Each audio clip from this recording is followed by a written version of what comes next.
Shalom, brothers and sisters. Shalom. Hopefully, all is well. And hopefully, everything will be well with everyone. And hopefully, things will be better for everyone. Giving due respect to the Most High, the Creator, the Maker of heaven and earth. We want to, brothers and sisters, get into this presentation, which we do not, brothers and sisters, intend for it to be long. We call it, brothers and sisters, when you know by being informed what it is such. Now, this varies from different aspects, from brothers, sisters, relatives, relationships, jobs, so forth and so on. So, in light of that, we have, brothers and sisters, a law within the house of Israel. As we see here in Leviticus 19, it says, "Thou shalt not hate thy brother in thy heart. Thou shalt in any wise rebuke thy neighbor, and not suffer sin upon him. Thou shalt not avenge, nor bear any grudge against the children of your people, but thou shalt love thy neighbor as thyself. I am the Lord." Now, what can we gather and ascertain from that, brothers and sisters? Is the fact that it boils down to a certain extent, if we will, brothers and sisters, to the matter of one's heart. And why, brothers and sisters, do we point that out for reference purposes? Is because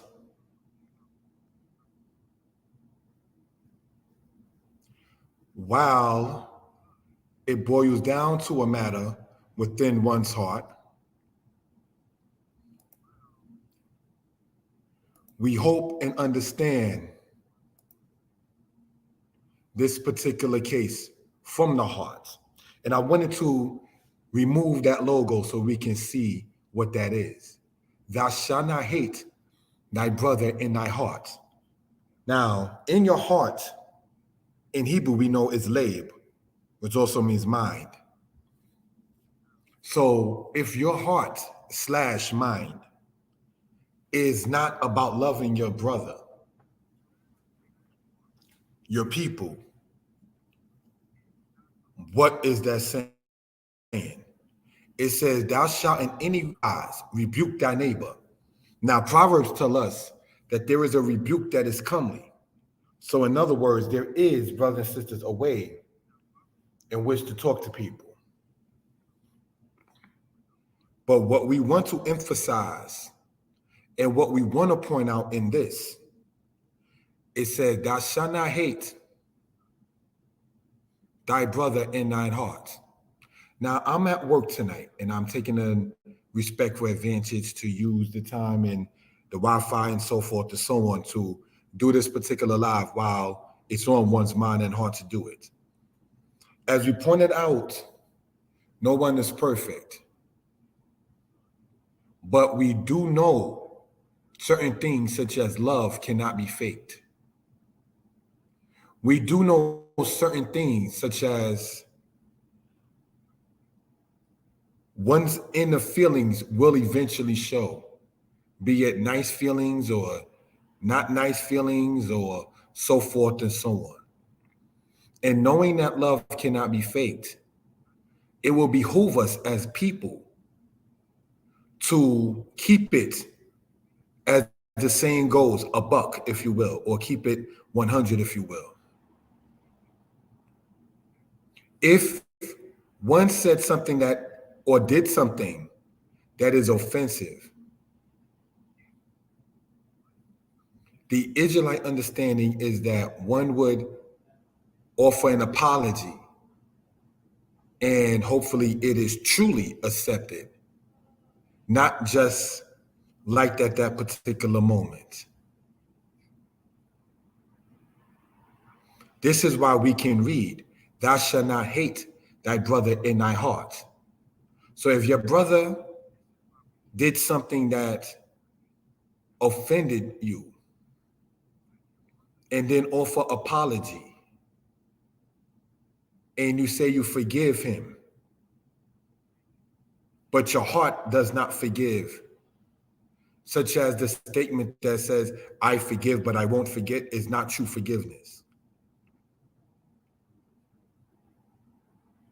And it will resurface again and again and so forth, because it's a matter that has not been truly forgiven. Thou shalt in any wise rebuke thy neighbor. What does that mean? Rebuke your neighbor. And as we know in Proverbs, it says there's a rebuke that is comely. So knowing how to rebuke your brother, your neighbor, is very important. In Israel, we cannot hide on our own culture. We cannot hide behind fringes. We cannot hide behind Hebrew. We cannot hide behind the culture itself. You understand?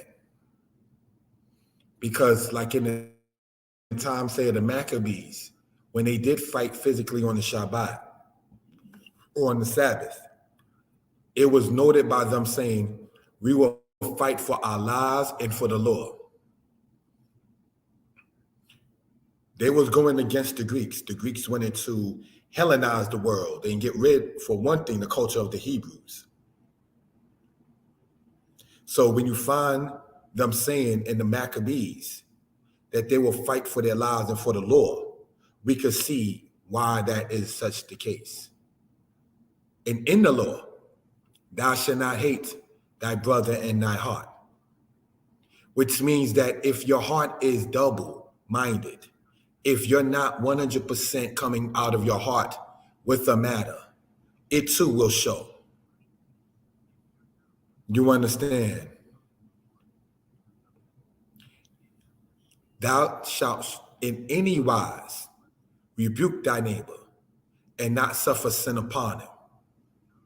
What does that entail? Because when you hold things in and you're not rebuking your brother, you're not rebuking your neighbor, you're not doing those things, the Lord is letting us know that's a form of hating. And that's not good. You understand? Thou shalt not avenge nor bear any grudge against the children of your people. What can we ascertain from that?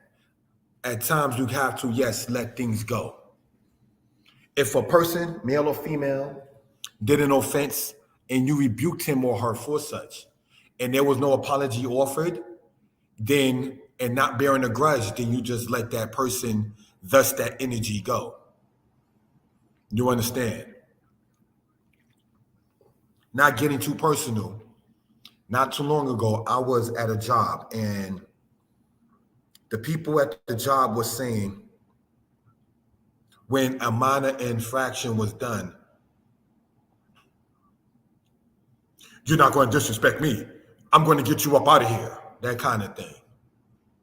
Well, the person who was told you're going to be gotten up out of there wound up leaving on one's own accord. You understand? So I'm saying that to say that sometimes in due respect, the separation may happen. When you offer apology and you're told that you're forgiven, and then the same thing comes back up again without you doing the same repeated offense that you apologize for, that means that that was not truly forgiven. In Leviticus, it says that if a person owns property and they don't come back to claim it after they forsook it for over a year, then you lose that property.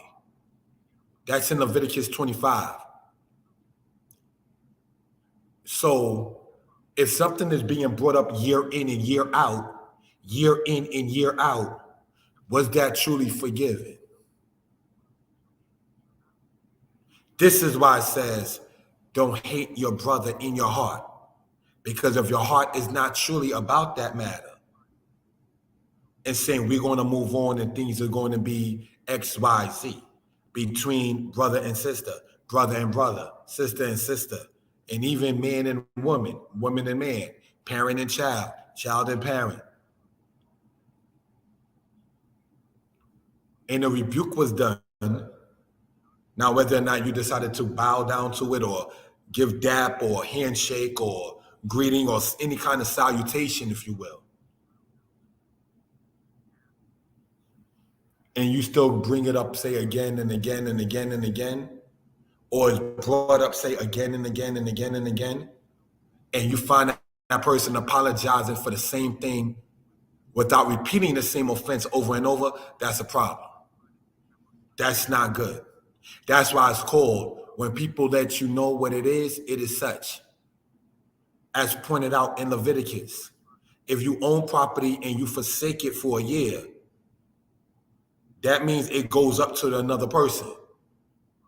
So if you already been in with something regarding a year span or more, and the same thing is brought up again and again and again and again, what exactly is happening?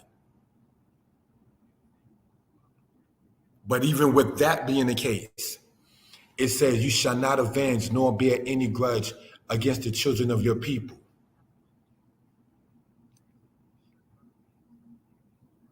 Now, a man doesn't take a long time to know when he wants to settle with a lady, just using that as an example. It doesn't take a man 6 years in most cases for him to know. He may know within 6 months. You understand? So, as the saying goes, time is a reckoner of all things. Sometimes time has to be put in. But in the understanding of us being Israel, we have to know how to deal, say, one with another. You shall not bear any grudge against the children of your people, but thou shalt love thy neighbor as thyself. So as it's saying, what can we ascertain? To not hate, but rather to love the children of your people as you love yourself. So it is implied that you already do love yourself. And in loving yourself, and we know that we are the children of the Most High, if anyone has a mindset that says, forgive and move on, and forgive and move on, see, as the Apocrypha says, test a friend and see if that same thing is reciprocated. You understand? And no matter what is said, one of the things to point out is that people choose what they want to hold on to. We as people have that kind of power and authority to where we pick and choose what we want to hold on to. Let me give a case in point. In the scriptures, Israel is called wicked. And in the scriptures, Israel is called the wife of the Most High. In the scriptures, it says that the children of Israel had bacillus eggs, and they that eat of them dieth, and that they sold the needy for a pair of shoes. That's what it says of the house of Israel. It also says of the Israelites that we are Israel, the battle axe of the Most High. So we already see in the scriptures things that are nice and things that are not nice that is said of the Israelites. So which one do we pick, O house of Israel? Do we pick the negative, or if I want to say the bad or the sad description? or the positive one, darling upright, wife of the Most High, children of the living God? Or are we known as the basilisk snake that lays eggs and they that partake of it dies? We got the choice on which description of us we want to make our reality. So not being too personal. Let's say, for instance, a brother has been called boring. A brother has been called bottomless spit. And other things that a brother come to understand that was said of myself. You know, Yeshaya is this. Yeshaya likes to teach. Yeshaya wants to hog up the mic. Yeshaya eats a lot. Whatever is stated, I can sit there and accept that, but I can, not to be haughty, hear Yeshaya is a cool dude. Yeshaya is a smart dude. So I can take what adjective people have stated of a brother. Oh, Yeshaya is an idiot. Others have stated Yeshaya is smart. So I can sit there and pick, do I want to sit there and take heed and make the negative connotation of being called an idiot my reality, or being called smart my reality? I have that choice. Israel at large, we have that choice. In the scriptures, it speaks negative of the Israelites. In the scriptures, it speaks positive of the Israelites. So if it's a brother to brother, man to woman, woman to man, sister to sister, people to people, parents to child, child to parents, people might say things that are like, really, don't say that. That's not nice. But even the person that's told such, you have the power in your hands to whether or not you accept that as a reality. That's how powerful, yes, we are as a people. So brothers and sisters, this is not intended, again, to be long. But we're going to go and close out on this note, if we will. We'll pull up this PowerPoint. And brothers and sisters, before I do that, I see I got to remove this overlay, if we will, right? And pull up, if we will, this PowerPoint and start with, say, the slideshow. All right? Giving honor to the Most High. When people let you know what it is such. Now, what do we want to point out in such matter, if we will, brothers and sisters?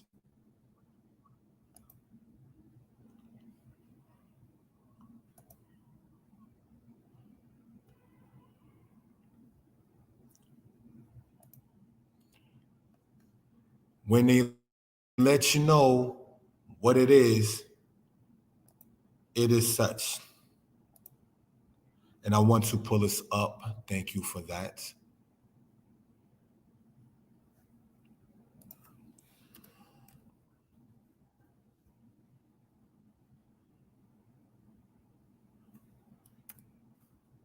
Sorry about that.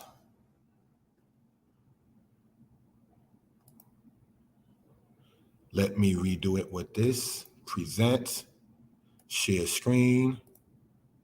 In that case, pull this up. Thank you for bearing with me with the time with it. And let us pull this up and show what we're talking about for reference purposes, if we will. Thank you.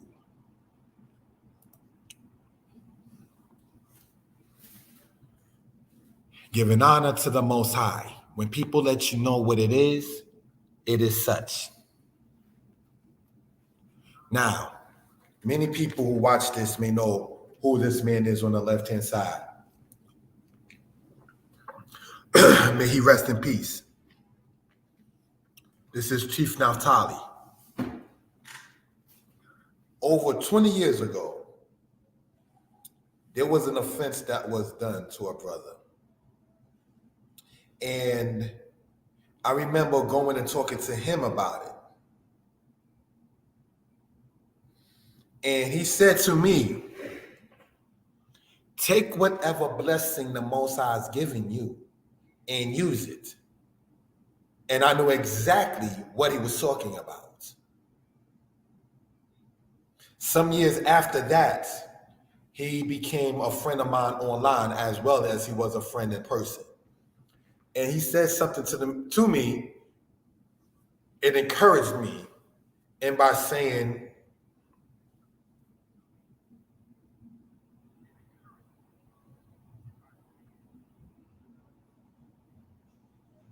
he likes the fact I like to give detail when going into lessons and so forth.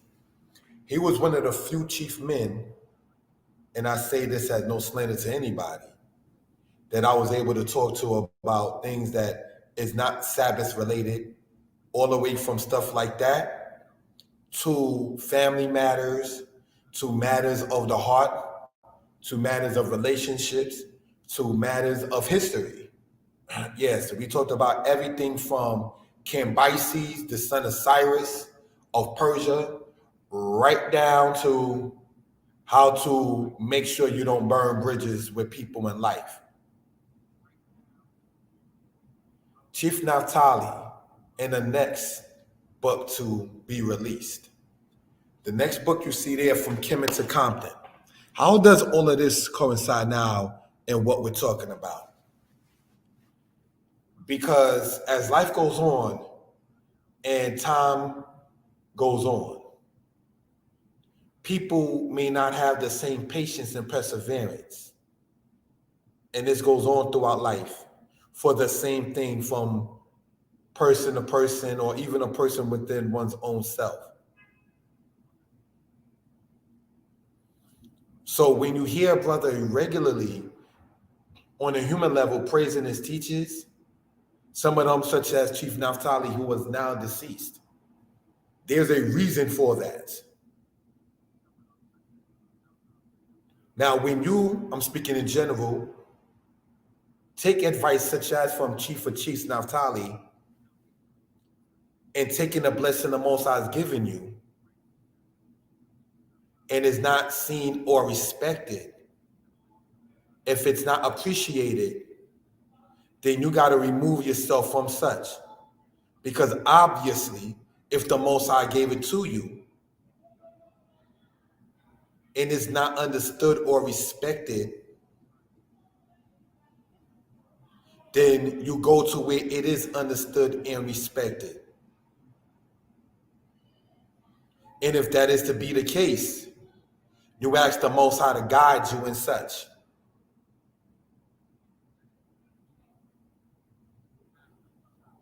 But when people let you know what it is, and whatever you as a brother, or whatever you as a sister, or whatever you as an elder, or whatever you as an employee can offer, and it's treated like, yeah, well, whatever, don't even bother mentioning it. That little thing that you just did, and trying to minimize the blessing that the Most High has given you, that's not why, and I go so far to say, all of our mothers gave birth to us. They didn't go through the hours of labor for us as men and women today to always accept the short end of the stick.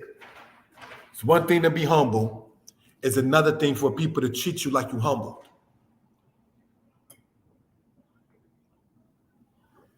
And in so doing, knowing that we have a law that says rebuke your neighbor, do it, but do it calmly, respectfully, tactfully, the same way you would with the person who you work for in corporate or rural or anywhere else in America, quote unquote. Because the way as a people we come at each other in most cases, we will never bring that kind of energy to quote the job.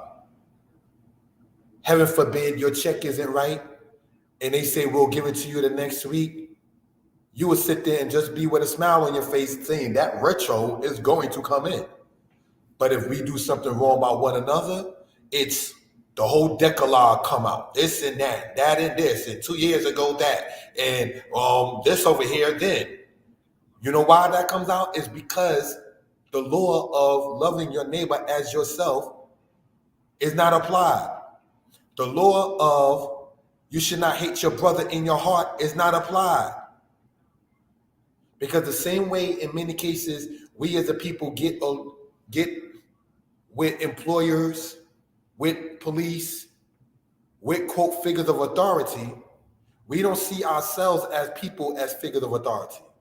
So it's easy to sit there and just say whatever to one that looks like unto you or one that is like unto you. Because again, we don't love our neighbors as we love ourselves. Because deep down, we lack love of self. So with that, giving honor and praise unto the Most High. Hopefully everybody is well. Everybody is doing well and will be doing better. Shalom. Subscribe to the channel. Thank you.